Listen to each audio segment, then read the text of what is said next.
Hi everyone, my name is Jordan and I'm kind of new to YouTube, and I wanted to share my healing journey with everyone. Uh, I've never done a video like this before, so this is my first kind of little introductory video. So I'm an energy worker and I practice Reiki, Usui Reiki, Karuna Reiki.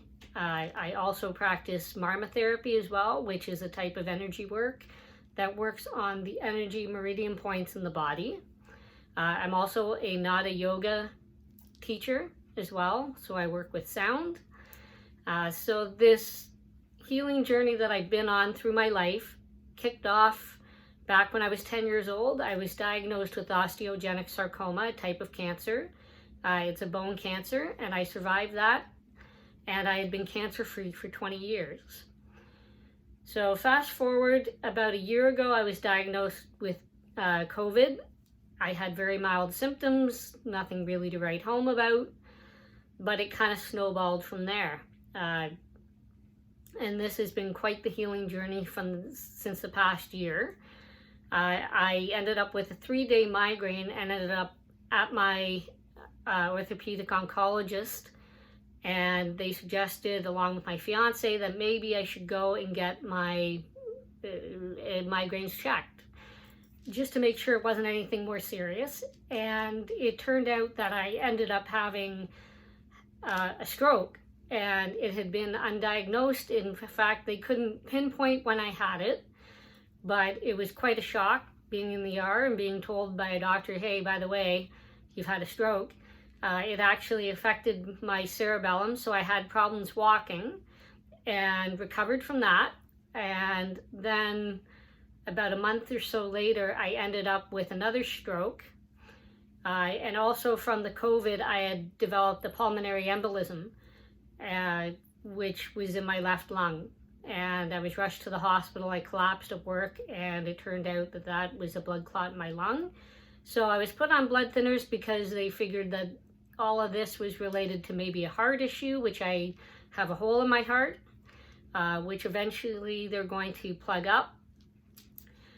So along this journey, they felt that something else wasn't quite right. So I ended up finding out that there was something going on with my lymphatic system, and initially they thought it was lymphatic cancer, and I ended up having a biopsy, and that biopsy yielded the results that I had stage 4 gastric cancer, and it spread from my stomach to my esophagus and into my chest as well. So I have currently gone through, I'm almost done 2 full rounds of chemo, which a round is actually 6 rounds of chemo. So I've gone through 6 full rounds, and I'm just about to complete my second full 6 rounds. I've been doing quite well. I have minimal pain, lost my hair, but that is natural with chemo.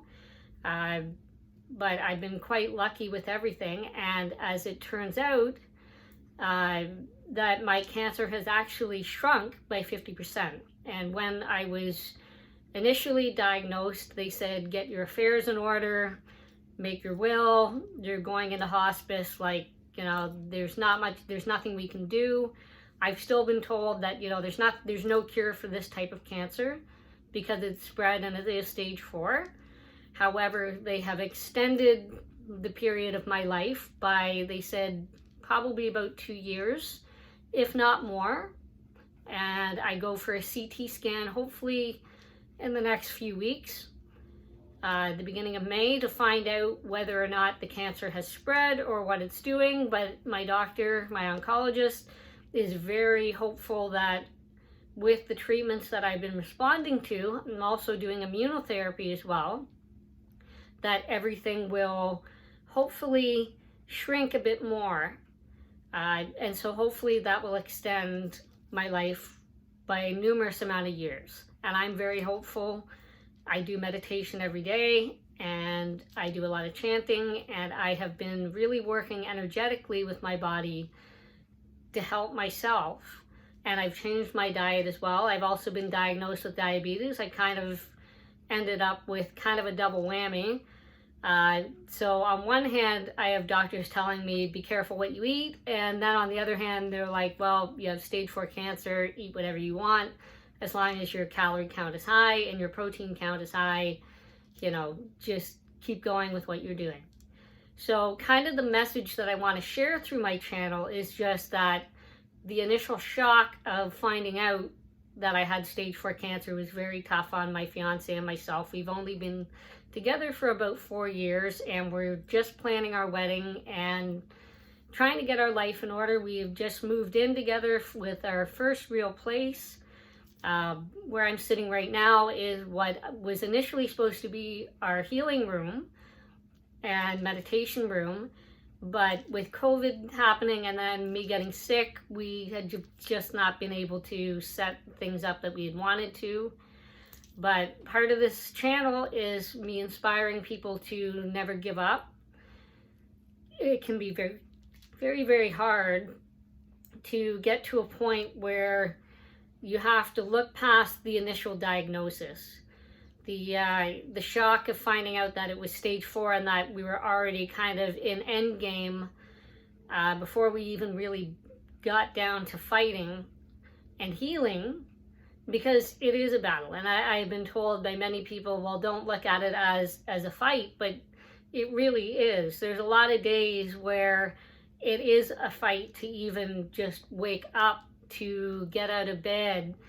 It's not just about the healing. You have to kind of pick your battles. And some days the battle is best won by just resting.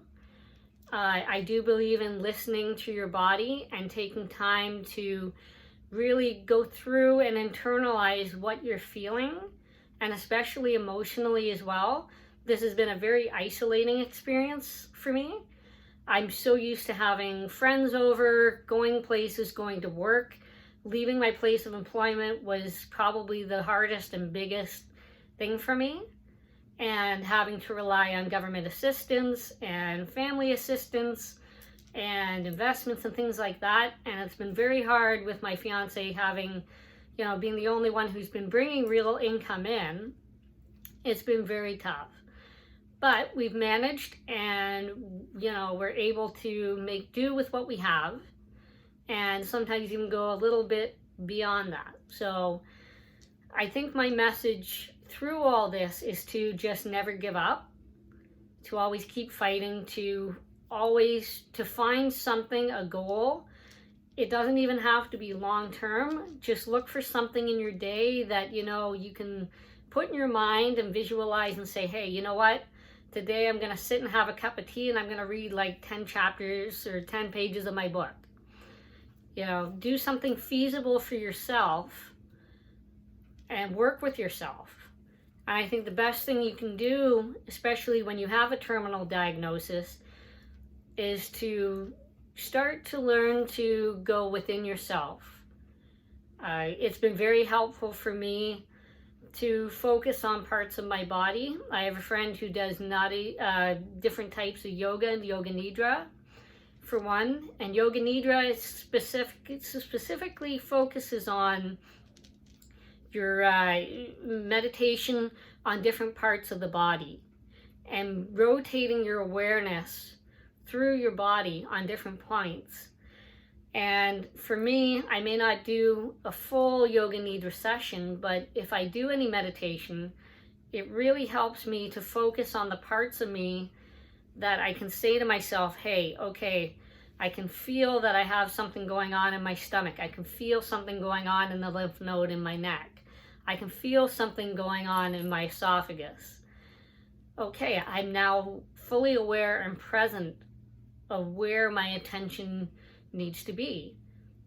We also have the ability to reprogram ourselves.